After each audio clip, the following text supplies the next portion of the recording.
Bleak Expectations by Mark Evans. Volume 2, Chapter the 4th, A Restoration Re-Ruined, Only Even Worse. Late again! I asked my daughter and her confounded husband to be here for a certain hour, and they willfully ignore me. Perhaps they do it for your entertainment, sir? Meaning? They know how you enjoy being angry, so they give you reason to be so. Well, that would also explain the dreadful Christmas presents.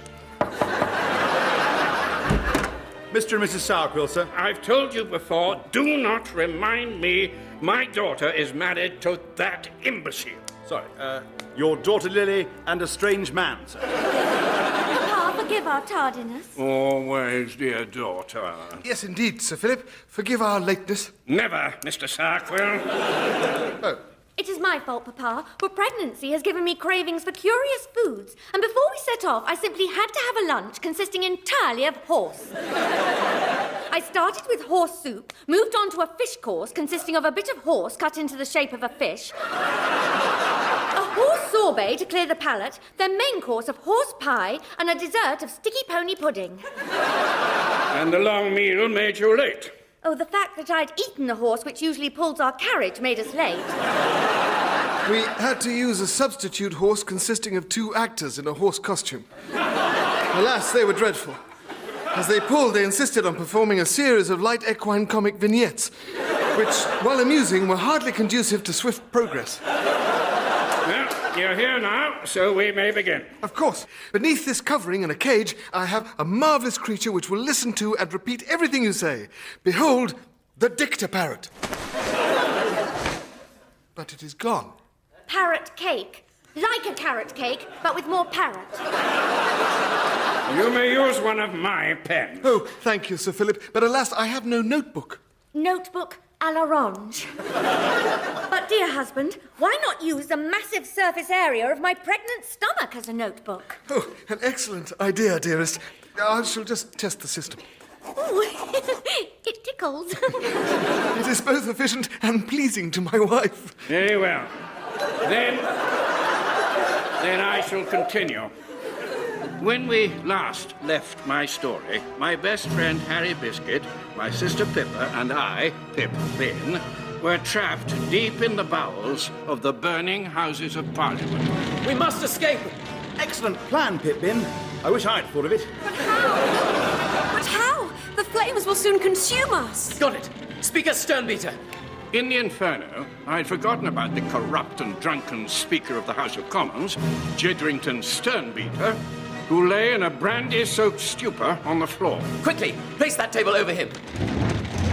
Now, all of us, on the table. We climbed on, and I took a bottle of the Speaker's brandy and poured it over him, at which point he awoke. Oh, brandy, delicious. A spark leapt from the walls, and he caught light immediately. Flambe! How dare you? I'm Speaker of the House of Commons, not a crepe Suzette. His talking did the trick. His 100% proof breath ignited. Oh, dear. And he exploded. He was a large man, he was full of brandy, and even worse, had recently consumed a dinner of diesel soup and gunpowder pie. He detonated with so much force that the table we were on was blown straight through the ceiling. Oh! Through the burning floors above. Ah! And then finally through the roof and into the sky.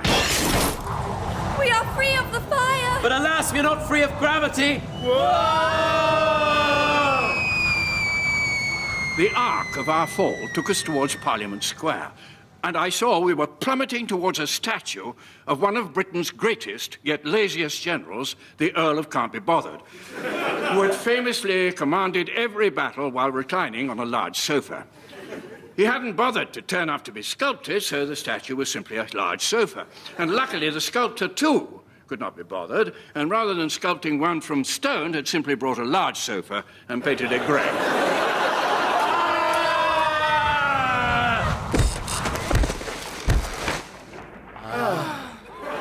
Saved by the sofa. If he had been the Earl of Can Be Bothered, we would not have survived. Hurrah for British idleness. Alas, we may have escaped, but we have destroyed the mother of parliaments. Oh, well, I'm sure no one will mind. But people did mind. The surviving members of Parliament formed a large mob and swiftly approached.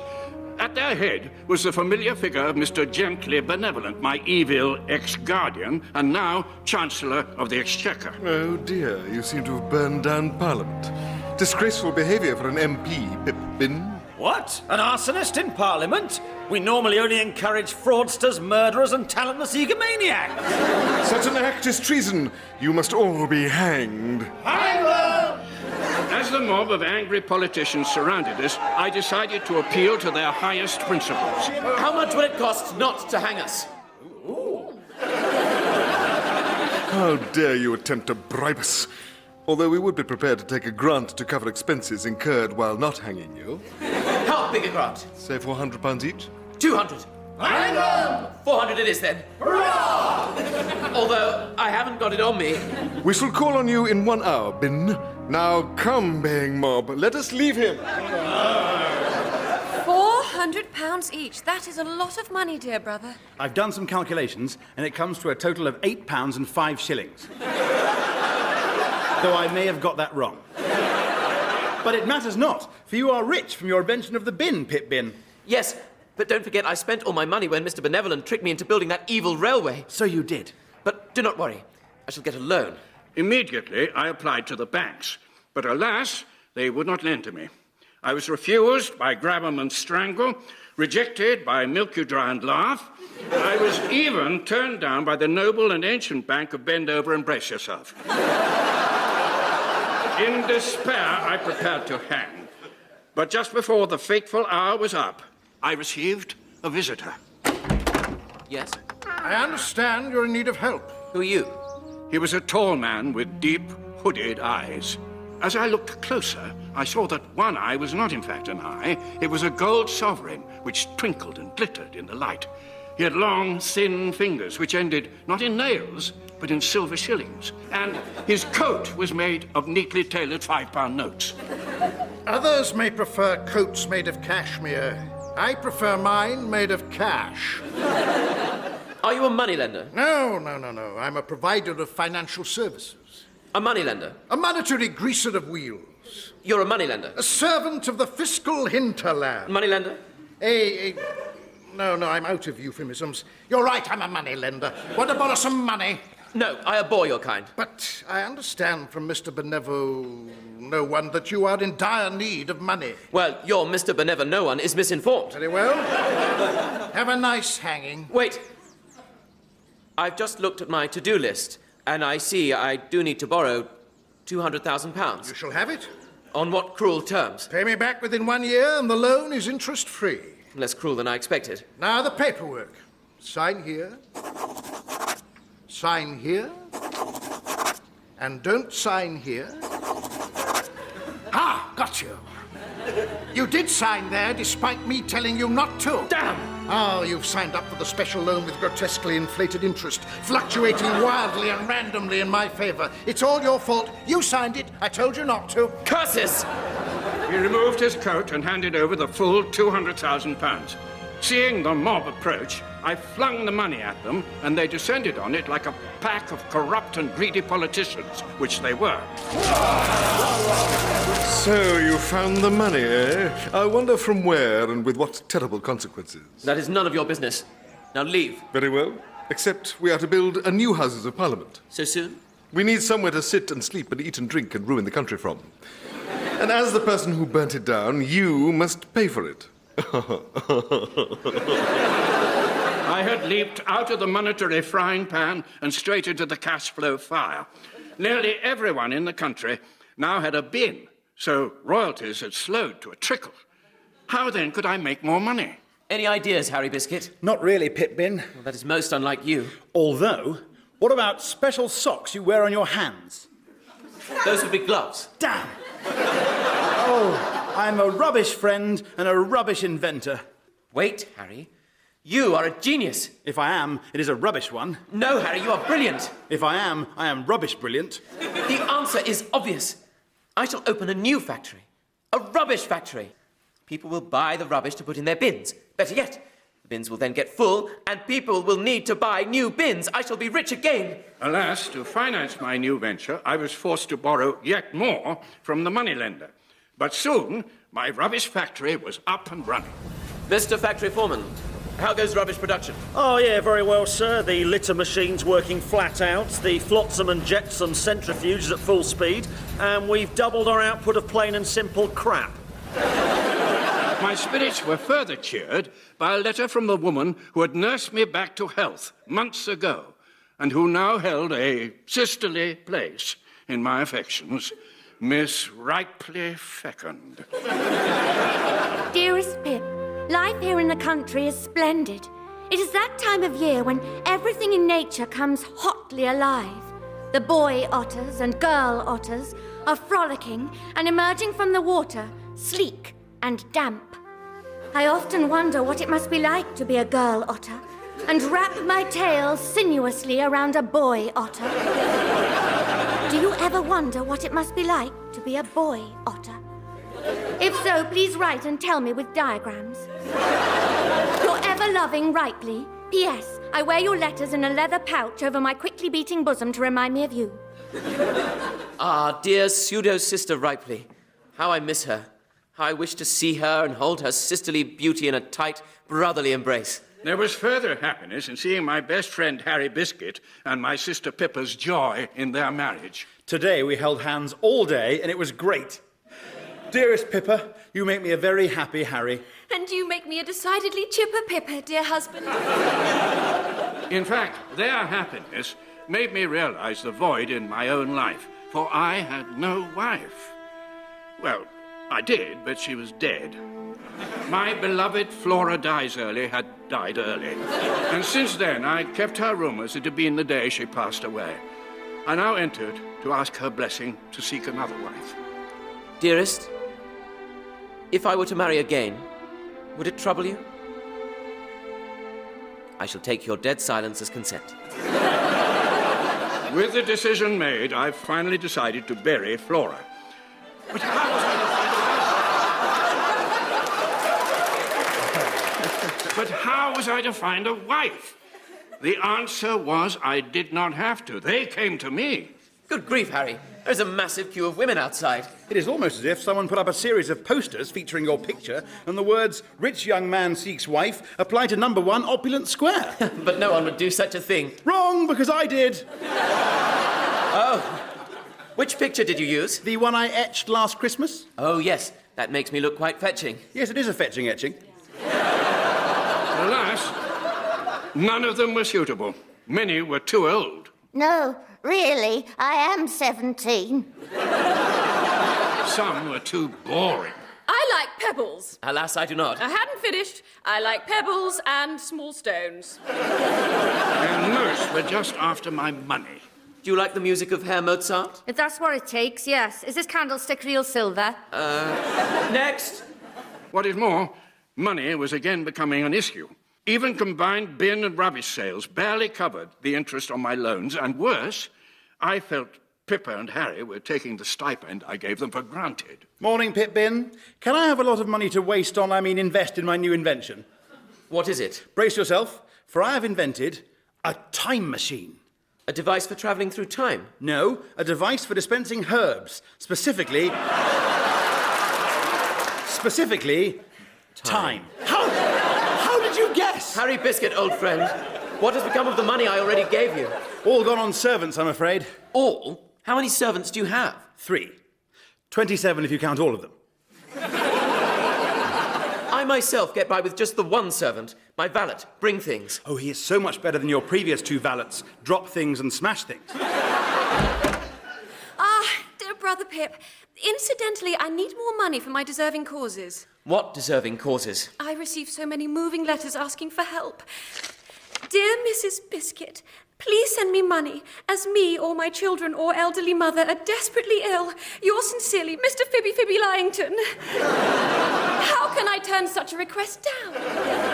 Matters worsened when Mr. Benevolent presented me with the bill for the new Houses of Parliament. £2 million? Well, you can't skimp on these things. Diamond thrones for every MP? Diamond is very good for the bag. And the roof? To be covered with 800 live seals. They are very waterproof. This is outrageous. Nevertheless, you have 1 week to pay it, or you'll be hanged for treason. I doubled the output at my factories. I halved the wages. I sacked my valet bring-things and he became brought-things. But it was not enough. I wrote to Ripley Fecund about my plight. As ever, she sent a strong, sisterly reply, which I opened with a strange, brotherly tightness in my throat. Dearest Pip, how I love life now summer is coming. The hummingbirds are humming, and the throbbing birds are throbbing. This morning I have been baking. Oh, the dough beneath my fingers, springy and damp, rising in a gentle crescendo. Oh, how good it tasted, hot and dripping with butter.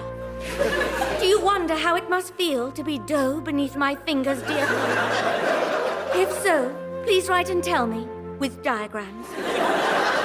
Yours rightly. P.S. Sorry to hear everything's gone wrong. If only I could have found a wife with her kindness, wisdom, and heart-stopping beauty. But where would I find such a woman? And where was I to find the money to pay for a new parliament and repay my loans? And then help came from an unexpected source. What do you want, you money-lending fiend? I have a proposal to put to you, Bin, one that may save your filthy skin. Yes, sorry about that. I can no longer afford baths. I have a niece. She's unmarried, and how shall I put this?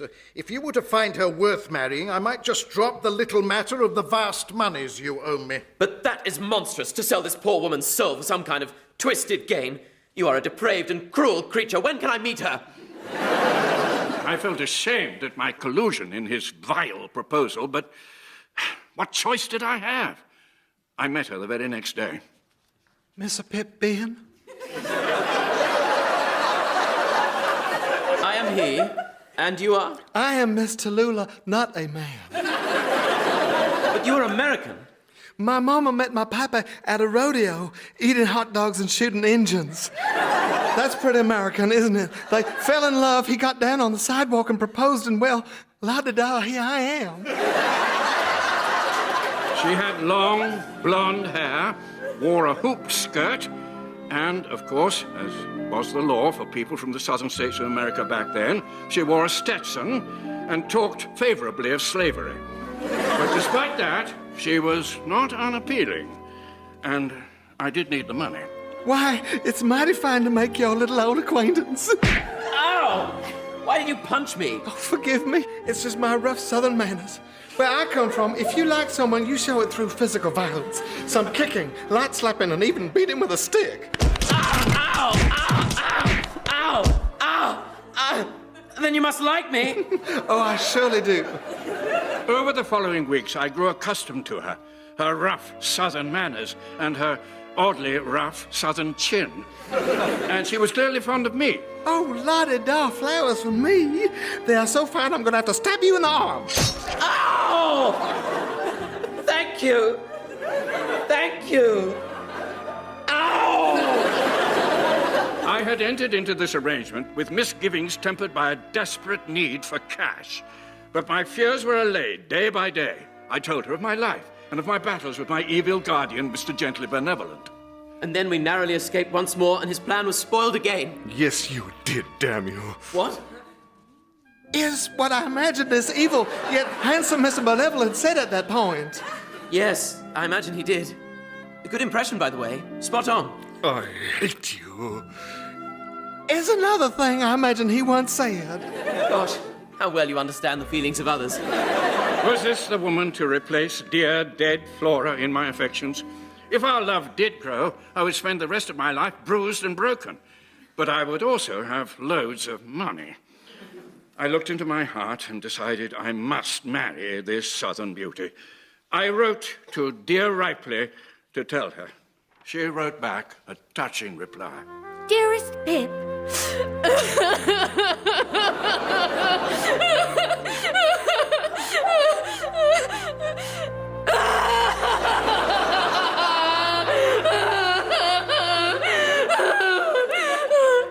Best wishes, Ripley. Ah, she cries with joy for me. I approached Tallulah's uncle to ask for his niece's hand. You do this for money? Oh, no, for love. Right, in that case, I won't let you off the £3,723, 6 shillings and threepence you owe me. All right, partly for money. Look, may I marry her or not? You may. Sorry, happy. I rushed round to propose, and there she was, with her pretty blonde curls, her Stetson, and her knuckle dusters. Why, I'm so glad to see you. I must give you an affectionate Chinese burn. And it's good to see you, dearest. Now, Talullah, I have recently come from your uncle's. My uncle's? Oh, yes, of course, my uncle's. Why, whatever did you visit him for, la-di-da? I asked his permission to marry you, and he said yes. I mean, why, I don't know what to say. Talullah, will you marry me? Why, la-di-da, I will. My heart soared. I had no more debts. And I was to marry, which was far more important. Harry was to be my best man, and together we waited anxiously in the church. This is the happiest day of my life. Definitely. It is the 17th happiest of mine. Only the 17th? Oh, come on, that's top 20. And let us hope that this wife does not die like the last one did. The music played, and I heard the church doors open behind me. I turned to look, but it was not Talullah. It was, in fact, the bailiffs. Mr. and Mrs. Biscuit. Here. Hello. I've come to take you to debtor's prison for a debt of more money than you can ever imagine. Or, more importantly, pay. What is going on? Dear brother, after your entreaties to spend less money, Harry invented a money-saving machine. Yes, it was made of emeralds and gold, and I had to borrow £4,012 to build it. And then it didn't work, so I threw it away. But do not grieve, dear brother. No, we'll be fine. Though I must say, this has pushed today down to 81st in my list of best days ever. Enjoy your wedding, dear brother. Come on. I could do nothing as the bailiffs dragged Harry and Pippa away. But then the music began again, and there was Talullah with her moneylender uncle, and all I felt was joy. Honestly. Who gives this woman to be married? What woman? I do. Do you, Pip, put that in the bin? Take this woman to be your lawful wedded wife? I do. And do you, Talullah, obvious fake, really? I can't believe you haven't noticed. Not-A-Man. Take this man to be your lawful wedded husband. I do. I now declare you man and wife. You may kiss the bride. How wonderful, if a little raspy. Forgive me, I didn't have time to shave this morning. Mr. Benevolent! Oh, come, we're married now. Call me gently. What have you done with Talullah? Done? Why, nothing. For I was her all along. No! Why? Why would you disguise yourself as a woman and make me fall in love with you? I should have thought that was perfectly obvious. Well, it's not! Then allow me to explain. First of all, I like dressing as a woman. Second of all, I could have ruined you at any time, destroyed your business, had you hanged for treason. But that was not enough. I wanted to see you writhing in humiliation before me. I wanted to see your soul ripped open and bleeding as you realized you'd pledged your life to me, and hear the sigh of the last of your self-respect whispering away into the vacuum of your personality. Well, you've obviously thought it through. As I struggled to deal with my emotions for my new and unwanted wife, there was a disturbance at the back of the church. Dear pseudo-sister Ripley, what are you doing here? I came to stop you marrying. Why? Because it is time I admitted a truth I have long denied. You must not think of me as a sister, for I do not think of you as a brother. Please, do not marry this rather obvious transvestite. Marry me. Too late. He is my husband now. Looking at Ripley, I realized it was her I'd always loved. Her I always would love. I rushed to her and held her in a tight embrace. Ripley, I have wronged you, for I love you more than I can say. Have a go at saying. No, it really is more than I can say. I tired of this. Sternbeater, seize her. Of course. Sternbeater? Your name is Sternbeater. Avarice Sternbeater at your service. Oh, and I'm so sorry I had to foreclose on your idiot friend and sister. But I hear debtor's prison is lovely at this time of the year. The newly discovered Sternbeater ripped ripely from my grasp, and all I felt was rage. I ran to the altar, grabbed the vicar's communion sword, and stabbed it deep into Sternbeater's heart. Oh, no! He collapsed, releasing ripely, but instantly I saw all was not well. Oh, dear Pip, what is this red substance? Is it jam? Am I leaking jam? The evil, money-lending Sternbeater had been so gaunt and thin that the sword had gone straight through him and into my love. Oh, Pip, I am leaking jam fast. I shall never now feel your ottery embrace. But how I wish I had been your wife, and not that middle-aged man in a dress who hates you.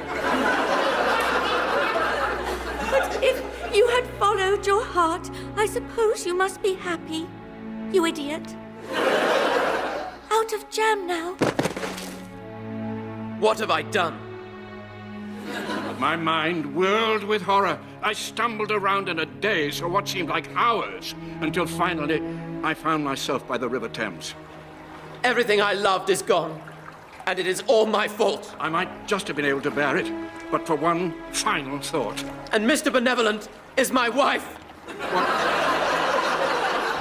Whatever thin line still held me to sanity snapped, and I hurled myself into the mighty, effluent-filled Thames.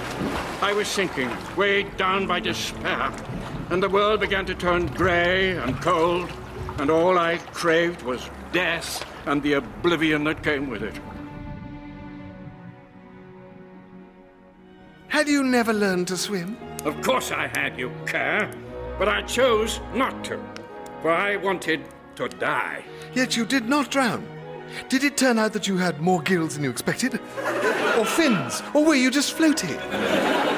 When you return, I shall tell you of my rescue from the river, of how I lived amongst the drakes of society, and of how death would have been blissful and easy compared to what actually came to pass.